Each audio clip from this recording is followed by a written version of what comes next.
किताब में जीके में तो 1:30 1:40 ही बताया जा रहा है, जनरल नॉलेज में तो 1:30 1:35 1:40 कहा जा रहा है, लेकिन सही मायने में अभी हमारे देश की जनसंख्या लगभग 1.5 अरब हो चुकी है।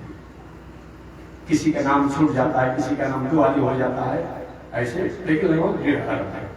हमेशा मैं कहता हूँ पूरे विश्व की जनसंख्या इस समय, पूरे विश्व की जनसंख्या इस समय इतनी बड़ी जनसंख्या आपके पास है बात जान। तो मैं निवेदन करना चाह रहा था कि उस महाभारत संग्राम में 1 अरब 66 करोड़ 20 लाख 10,000 नरसंहार हुए, वीर मारे गए, 10,000 वीर लोग लापता हो गए। इतना बड़ा नरसंहार हुआ। जब मैं अपने पुत्र वधू को याद करता हूं, कुंती माता कहती है अपने ही पुत्र वधू को अपने ही लोगों द्वारा अपनी ही सभा में और नग्न किया जा रहा है। इस घटना को जब मैं याद करती हूँ तो निश्चित रूप में गया और अनेक प्रकार के उपकरण किया गया। कभी संत दुर्वासा के श्राप से अपने पुत्रों को विनाश करने का षड्यंत्र किया गया। यह घटना अगर याद करती है तो होता है कि संग्राम करना चाहिए। पढ़ा लिखा पढ़ने लिखने वाला लड़का था, उसके ठेहुन पर यहाँ पर जो बाह का जो यहाँ है, यहाँ कपड़ा कटा हुआ था, यहाँ कटा हुआ था, यहाँ कटा हुआ था और गुड़ के ठेहुन पर कटा हुआ था।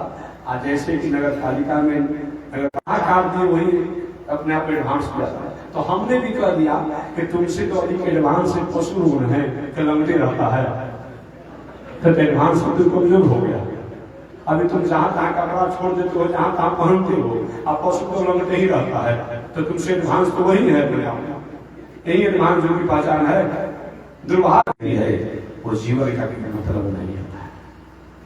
कोई जीवन का मतलब नहीं। पिता के सामने, भाई के सामने, चाचा के सामने किस तरीका से अपने जीवन को, अपने स्वरूप को परोसा जा रहा है, इस पर विचार होना चाहिए। ऐसा अगर नहीं होगा, कुंती ने कहा नहीं, संग्राम करना चाहिए।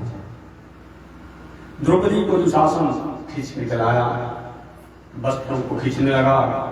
भो कृष्णाच्युत भो कृपालय हरे, भो पांडवा राम सखे, इसलिए ऐसा हुआ। उसी समय अचानक धृतराष्ट्र आ गया। द्रौपदी ने पूछा पिताजी आखिर मेरे साथ ऐसा क्यों किया गया? अपने ही घर की बहू को इस प्रकार से क्यों किया गया? दुर्योधन ने कहा तुम्हारे पति तुम्हें जुआ पर हार गए, इसलिए मेरा हक बनता से इनको मुक्त किया जाए। धृतराष्ट्र ने कहा ठीक है जाओ जाओ। सभी पांडव लोग द्रौपदी के साथ अपने राज में लौट गए। आधे ही राज तक पहुंचे होंगे। कोई राज मैंने तो कह दिया पांडवों को, अभी कुछ बिगड़ा नहीं है। पांडव अपने राज में नहीं पहुंचे हैं, इंद्रप्रस्थ नहीं पहुंचे हैं। पांडवों के राज का नाम था इंद्रप्रस्थ। इंद्रप्रस्थ नहीं पहुंचे हैं, इनको पुनः बुलाया और एक बार पुनः चुनाव हुआ, पुनः वही हारे और सब राजपाट त्याग करके चले गए, जीवन जीने लगे। आप जानते होंगे पांडव लोग किस प्रकार से जीवन